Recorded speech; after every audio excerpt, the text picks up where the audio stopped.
All right, let's get right into it. You know, what's catching so many teams completely off guard is just how fragile these large language models can actually be. I mean, it is shockingly easy for them to leak sensitive data or get tricked into doing things they were never, ever supposed to do. All it takes is one clever prompt, one exposed training file, and boom, suddenly you've got this. Your super helpful AI assistant becomes a security incident just waiting to happen. And that is exactly why the new OWASP Top 10 for LLMs is so incredibly important. This isn't just theory, okay? This is a field guide to the real-world attacks that are happening right now as companies are rushing to deploy these models. And if you haven't heard of OWASP, you need to know them. They are the real deal in cybersecurity. They're a global nonprofit and they focus on practical, community-built guidance. These are the folks who created the legendary Top 10 for web apps, and now they've brought that same authority to the world of AI. So let's break down exactly what you need to be watching out for. First up, the big one, and I mean the biggest one. Coming in at number 1 on the OWASP Top 10 for large language models is prompt injection. That's right, number 1. And here's what's so crucial about this. It was also number 1 back in 2023. That tells you something, right?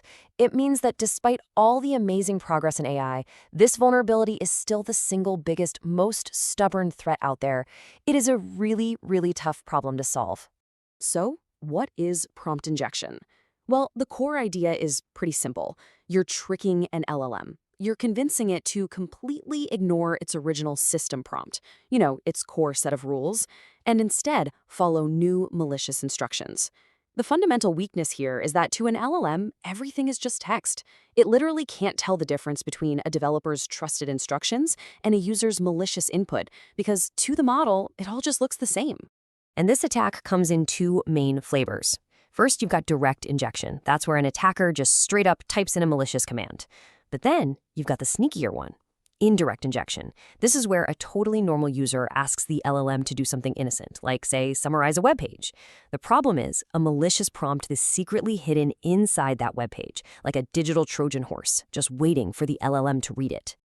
And the consequences? They are serious. We're talking massive data breaches, huge safety issues, like tricking a model into giving you instructions on how to build a weapon, or even arbitrary command execution. And that's the scariest one because it means an attacker can literally run their own code on the systems connected to your LLM.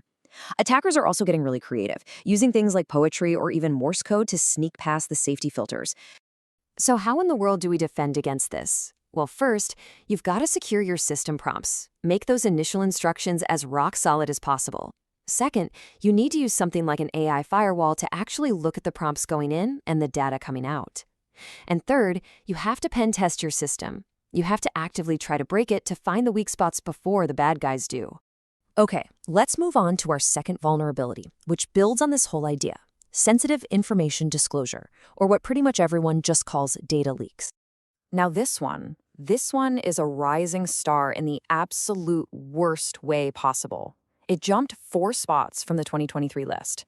That's a huge leap, and it's a massive signal that data leaks are becoming a much bigger problem than we initially thought. At its core, this is exactly what it sounds like. It's when an LLM leaks confidential data. And think about what that could be: personally identifiable information, private health records, sensitive company financials. Anything it was trained on or has been given access to is now at risk of being exposed to the world. So how does this even happen? Well, sometimes it's as ridiculously simple as an attacker just asking for the data. But the more sophisticated method is called a model inversion or an extraction attack. This is where an attacker basically builds their own little AI agent to just ping the model over and over and over again, harvesting tiny bits of information and then reconstructing the intellectual property that's hidden inside, piece by piece. Defending against this really requires a layered approach. There's no single silver bullet. You have to sanitize your data, be really careful about what goes in and what comes out. You need strong access controls on the model, on the training data, on the user prompts. And finally, you have to manage your entire security posture, making sure everything is encrypted, patched, and configured the right way. Okay, so we've covered the top 2 in detail. Now let's pick up the pace a bit. We're going to do a lightning round through the rest of the threat landscape so you have the full picture of what you're up against. All right, coming in at number 3 is supply chain vulnerabilities. And this one is up 2 spots, so it's another growing concern. Here's the key thing to understand. Most organizations will never build their own LLM from scratch. It's just too complex. They're going to use pre-built models, third-party data, and all sorts of plugins. This entire ecosystem is the supply chain, and a vulnerability in any one of those pieces can compromise your entire system. And just to give you an idea of the scale of this problem, think about a platform like Hugging Face. It's basically the GitHub for AI. It hosts over 2 million models. There is no way anyone can manually inspect all of that. So what happens? Teams often end up using unverified components and just kind of hoping for the best. All right, at number 4, we have data and model poisoning. This is the subtle but really dangerous threat of intentional corruption. I want you to think of it like a single drop of poison in a giant reservoir of drinking water. An attacker can intentionally slip wrong or biased information into the training data. This can even happen in a document used for something called retrieval augmented generation, or RAG. That's just when an LLM pulls in outside data to answer a question. This tiny bit of corruption can snowball, leading to wrong answers, dangerous bias, or even malware embedded right into the model. Okay, let's keep this moving. At number 5, we have improper output handling. Basically, never blindly trust the code an LLM writes. It could have vulnerabilities.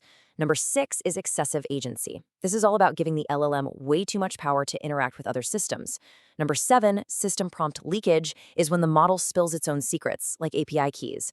And finally, number 8 is vector embedding weaknesses. That's a fancy way of saying manipulated documents can fool the model's understanding of data. And wrapping up our list, at number 9 is misinformation. We have to remember these models can hallucinate or be manipulated to lie very, very convincingly.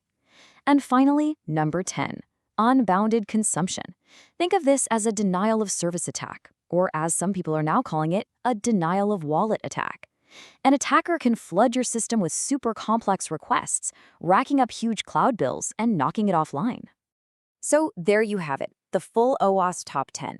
The main takeaway here is that you absolutely need a defensive playbook, because the bad guys, they already know all of this stuff. And now you do too. And this all brings us to the final and most crucial question that every single team needs to be asking itself. Based on everything we've just covered, is your AI an asset or is it a security liability? The difference really just comes down to preparation. For a deeper dive, please go check out the official OWASP resources and make sure your AI is working for you and not for an attacker.